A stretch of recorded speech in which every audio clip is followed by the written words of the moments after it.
Hey guys, welcome back. BDCKR here, and we're back with another Q&A video. This is Season 2, Episode 6. And we'll start off with a tip from one of our commenters, Moon Knight. They say, one thing to take note of when making sure that you won't lock out on Breakthrough is that gold cards who get a blinking arrow icon beside their rank can be promoted, even though such cards were never even a requirement for that day. The blinking arrow icon stops blinking when the gold card reached its maximum rank, Elite 10. It saved me the trouble of making sure my characters reached Elite 10, but never promoted them yet to avoid being banned. Yep. Excellent tip, which is why we mentioned it once already in last week's update. Yeah, so you can see here, people who've already been unlocked don't have the blinking arrow up to Elite 10, even though they haven't been elited. And right. And so the other tip from us is to look at the text to the right of your team. When it's red, no one on the team meets the requirement. But when we switch them out and the text is white, at least one member does. Yeah, so you can see us swapping back and forth between people who do meet the requirement and people who don't here. So it has to do with whatever event is running and who's eligible. So these are two quick methods for confirming who's eligible. And it may seem like it's obvious because the text actually tells you, but there's been at least one event where unlisted characters could be have their promotion unlocked. And we're not actually promoting them fully to Elite 10 until we have a better sense of who it's worthwhile doing for, and we obviously don't want to get banned either. Yeah. Or account suspended. So there we go. Thanks for the tip, Moon Knight. He's been commenting a lot recently. We really appreciate it. Yeah, thanks. Okay. Our first question comes from Nuclear, and they say, is Jessica Cruz in Red Lantern Challenge Pack? And the short answer is no, and we already replied to this in the comments, but alright, so I wanted to say something, because the more interesting thing is what to take away from this. For people who've only played Injustice and have been playing a long time, it seems maybe like a silly question because, you know, she was in a recent challenge and the packs take forever. Not literally, but they take a long time to update. Yeah, like months and months and months. Yeah. But for those of us who've played the Sister Netherrealm game, WWE Immortals, we know that sometimes challenge packs include not only recent challenges, but also current and future challenges, which is kind of funny and ridiculous. Yeah, it's like in the update that adds all the new characters and they're all added to the challenge pack usually. So they haven't been this sloppy yet with Injustice, but for games which are, you know, really superficially very similar, there's lots of nuances that you can pick up if you spend any amount of time playing them. Mm-hmm. So, you know, actually now that I'm thinking about it, it's probably an unintended commentary from the devs on the three games. You know how, like, you're not supposed to have favorite children? But I think they do have favorite games because that thing where they put in the future challenge characters in Challenge Pack, that hasn't happened yet in Mortal Kombat X or Injustice. But WWE Immortals makes it seem like the underappreciated and neglected kid in the family. Yeah, I think that makes a little bit of sense though too, because both Injustice and Mortal Kombat X are like tie-ins for other games, where WWE Immortals is just like kind of a separate product, right? And, you know, Mortal Kombat is sort of their flagship title. Yeah. And Injustice has a huge audience. I wouldn't be surprised if that's easily, like, orders of magnitude bigger in terms of the penetration for the number of people who are playing Injustice. Oh, and I don't even know for Mortal Kombat X, but don't both Injustice and Mortal Kombat X have console unlocks too? That's into true. Their games. Yep, that's right. So you almost need to give it a certain amount of care because it is associated with your actual console releases. Yep. And they probably care a lot more about those than they do about mobile games in general. Yep. Oh, actually, next question is, two questions are for Uriel Gonzalez, and the next one probably wouldn't have been worth sticking in the Q&A, but the one after that I really like, so I figured they fit together really well. So question, in multiplayer, are you actually playing with other people or with a bottle? I think he meant bot, probably autocorrect. You're definitely playing against an AI. And it's come up a few times actually before, and people have said, "Oh, it'd be so cool playing against other people." But I think with all the trouble that there's been with, you know, when multiplayer doesn't work, that the bandwidth that's necessary to actually play in real time against other players would kill the game. Yeah, it would make it unplayable. And then it would be even worse to play against hackers, because imagine if you could like. Oh yeah. Yeah, that would be ridiculous. And then it would make it impossible to pause the game too, which we do all the time, right? Mm-hmm. And then the next question is, who's the little kid? And that was from our older video on how to build an MP team. And I'll let you answer that. To quote Night Vale, trees, they are us. Yeah, we've been doing this channel for a long time, so I guess it's been long enough now that maybe you hear a slight change in our voices. Oh man, going back, it's hard.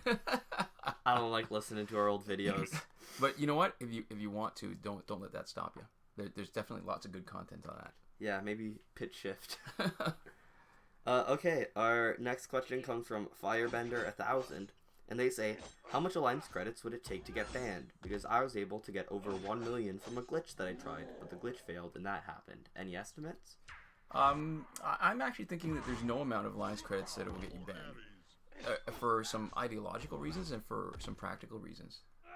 Ideologically, Alliance credits do you no good. Once you've got the support cards and Killing Joke Joker, there's no advantage. So I don't think you accumulate them, but you never get rid of them after that. Yeah.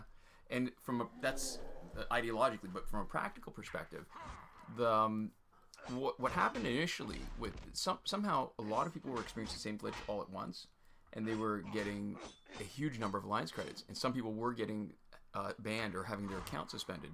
But then it became a big issue on the official forum boards, and then they fixed the accounts. And it seems like that's not going to be a value they're going to check in the future, because lots of people have been stuck with a huge number of Alliance credits and no issues. Yeah. So probably not a concern at all. Okay. And then we've got two related questions here. First one is from Jaidev Deshpande, and they say, do you think the breakthrough promotions are really worth it? I'm not inclined to believe so, because in online battles you'd still be ranked against correspondingly powerful opponents, and this often leads to protracted fights, like you've warned many times. What do you think? And then FinestBat also commented, hey guys, another nice video. I posted this question on your recap video and posting here again in case you've missed it. I'm increasingly facing Elite 10 teams in multiplayer against Elite 7 teams. It is getting annoying, seems totally unfair. Looks like I have to upgrade my teams just to stay competitive enough to play now. I'm glad they tried something new, but it's just making the game harder for usual players, and the battle rating is capped at 5k, meaning no extra reward for doing so. What do you guys think about this? Alright, so this is definitely an interesting question, and you probably can see from at least the part where we were showing you our bronze breakthrough event team that we've been avoiding fully promoting, I guess, up to 10 for a lot of guys, because we were sort of waiting on it and playing it out a bit and seeing what happens. Yeah. And I think alright, so who's it worth doing it on? Definitely on the really high stat characters, gold elite 7 level 50 guys you've got. Yeah. Where when you do your MP Online, you're facing elite 10 level 60 characters already. Yeah, basically anytime you're already hitting those really hard guys when you're playing it, you might as well upgrade, and then you get the benefit, because you're at that point there's not much that you're losing out on. Right, because it's not like the matchmaker can put you up against guys that are better than the best, harder than you're facing they'll already. only put you up against hackers. Right. So that's the easy part. So the harder part is who else you're going to use. So in my mind, the easy ones would be guys that you don't play that much, and maybe that seems counterintuitive, but for the Nightmare Challenge, you need a bronze, you need a silver.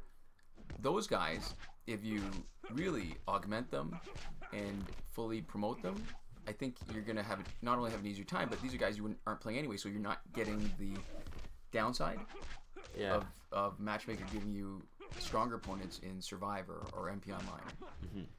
The tougher question is, there actually are some really, really good silvers that have amazing passives that if you're not going to use them in Survivor, you might actually want to try that in fully promoting them for MP. Like, all right, so Nightwing. Oh yeah, 50% less basic damage is huge. Right, and when you get them to Elite 10 level 60, their stats are like a lower tier gold. Mm-hmm.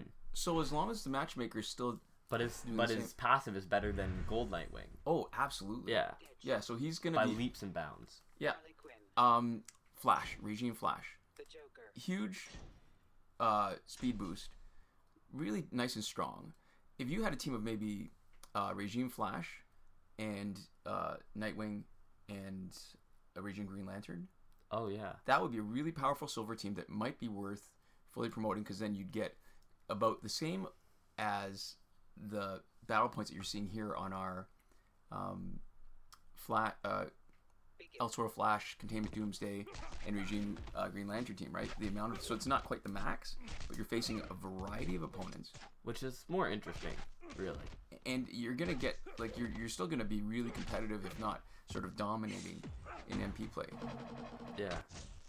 So another option, which might be worth experimenting with, is on bronzes, because if your regular dark side is not that high, then it might be kind of fun to mess around and see how far you could take like a maxed out bronze team. The problem is the matchmaker will scale up, so you'll be facing harder guys, and I don't know if there's a huge advantage really. Yeah, that's just kind of more for fun. Yeah. Than anything else. So maybe some of the lower stat golds, it's worth it, but that in between where you're maybe on the edge, if it pushes you from one level to the next, where you're facing opponents that are just like way overpowered, it's probably not worth it. Yeah. Hard to say. We're gonna wait a little bit. We've maxed unlocked a lot of guys, but we haven't actually promoted a lot of guys, and we're just playing around with it and seeing what kind of competition we're facing when we just play our old school kind of, Injustice 2 Superman team. And we've got a new one actually. You know who's really, really good that I love using? Rebirth Raven. Oh, super solid. Yeah, she's got that because of her passive, she's got a really great alternative to having a drainer. But the key is, for me, I have to play her a little differently because I'm not used to just using up a special as soon as possible. Yeah, just popping in to use a special and then popping out again to make sure you stay low power. Right, because if you want to take advantage of her passive, she's got to have lower power than whoever she's tagging in. Yeah, against. so you don't even want her to build up too much. That's right. The thing. But then if you're really just yoinking power from people, that's pretty great. Oh yeah. So that's it for the Q&A this week. Actually, the questions. But I wanted to say I'm actually a little bit sad. We just found out from Nerd Block that we had our last sci-fi block because our numbers weren't good enough on our unboxing videos. Which is fair, but yeah, absolutely. It's a little sad. It's a little sad because to me that was sort of the most. I won't say the most fun, but the most exciting part of it. Like playing games still fun, but getting stuff every month, that's kind of cool. Yeah. All right. So if you're watching this, make sure to check out our one-up-box unboxing. You only have half as many unboxing videos to watch to help out the channel. Yeah, and part of me is wondering, I mean, at some point too, I mean, when the unboxing subscription services have been around long enough, at some point there's not a lot of value in advertising because the people who know about it already, right? Like, yeah. People who are going to subscribe. So at some point we're probably going to lose that. I wonder, part of me still wants to do those recommendations we do at the end, with the cool books and stuff that's happening. I don't know. Maybe let us know if you're watching this far into the fight. Maybe let us know if you want to see that. So maybe let's pay attention to the fight. See, this was lucky because Killing Joke Joker doesn't come in till the end. So our counter is normally Containment Doomsday because I don't worry about him eating a super or a couple. Yeah. But it's actually kind of nice when it plays out exactly like you need it to. And this is a good example of why maybe those silver teams would be really viable now. Because when you're looking at this particular fight, we're talking about low tier golds. Yeah. And we're not getting 5,000 battle points, but we're getting maybe 75% of the total. And which is still good enough. For having fun with it, especially if it's a month, not a month, a week where you don't really care about the rewards. Yeah. And you know what, though the time is pretty good. You can still get through them really fast, and to me, in my mind, it might be worth it because if there's really no chance of losing, then you're not wasting any time. You're getting the bonus every time instead of every once in a while. Yeah, that's good too. Yeah. All right. So he'll wait, push him back maybe a little bit, but let him come forward because if you block too far away, he'll use a special one. What you want to do is let him use his Batman, use a special 2, so Ultra Flash comes in faster, and then Arkham Origins Batman is less likely to tag out before we wipe the floor with him. Okay. Oh, Killing Joke Joker. Last again. Makes it easier. We don't have to tag out. Yeah, think about it. If this were, instead of the new 52 gold Nightwing, if this were the silver Nightwing, think how much more of a difficult fight it would be with the same stats. Yeah. There you go.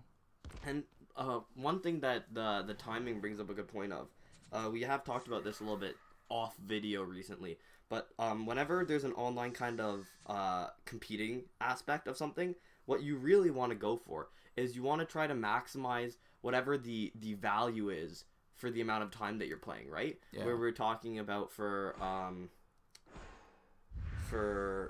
like Call of Juarez, keeping your combos up high just so that you're getting the maximum amount of XP that anybody could get at that point in the game. Yeah. But that's doubly true for anything in online multiplayer. You really want like those kind of fast matches. You want to never lose the bonus. You want to, if possible, always get the most battle points to make sure that, because everybody has a limited amount of time they can play. You want to make sure for the amount of time that you can play that you're getting the most out of it, so that you're at least on par with anybody who has the same amount of time as you to put into it. So first approach on this is going to be Containment Doomsday in for Raven, because this way you don't have to hold off. You can trigger passive, you don't care, but let Green Lantern eat the first special. But, normally try to block it. So Containment Doomsday, just keep on smacking her, because she's not generating power, so we don't actually care about triggering passive. There we go. Even triggering it twice would be okay. But actually, now we could do the special. And we wouldn't have to worry, because I think we could bring it down. There we go. She'd probably just die. Yeah, there we go. And Arkham Origins Deathstroke is the loadout that I like, making him a basic damage attacker. Oh, not a lot of health. Alright, block this. Don't need to tag out. Oh, passive is still there. So now let's trigger it. Yeah. Nice. This is pretty much over, huh? Yeah. There we go. The key is having an approach when you go in for building your team, but also how you're going to plan to fight against each guy. Yeah, so even blocking. That was a nice quick match. Yeah. Because really, that's a lot of what it is now. It used to be really just get the most powerful guys, but now Injustice is a lot more playing the meta, right? Yeah. I can't imagine that they're going to... I mean, part of it should be that they're planning on Injustice 2. I can't imagine that if this were a long-term kind of game, that they would leave it so that you still only get 5,000 battle points for those overpowered guys that you're facing, like 60 Elite 10. Yeah. Nightwing. So, nothing interesting. Scorpion. He's going to heal. It's actually pretty weak. Batgirl is interesting. Ooh, okay. So the League of Assassins don't want to tag out against her much.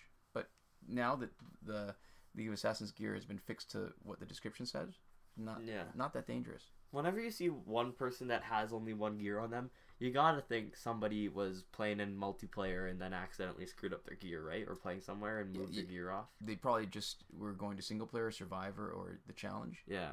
And then, and then messed up their gear, because it looks like they have more than enough resources to be fully geared up, right? I'm not complaining.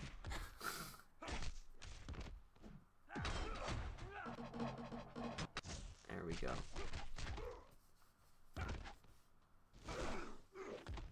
Yeah, this is good. Nice and fast. So what I'm going to try to do is do a special just as I'm finishing off a Scorpion, so that Cassandra King Batgirl won't take any of my health. Not that it matters. It's not like I won't survive. But sometimes I'd like to just be, play like, oh crap, forgot to walk. Play like every health point matters? Yeah. So almost like it's Survivor. Yeah. Because you don't want to get into bad habits, right? There you go. Yeah. And easy. Alright. Nice. So, there we go. That was the video. Thank you guys so much for watching. We'll see you next time. Komoda.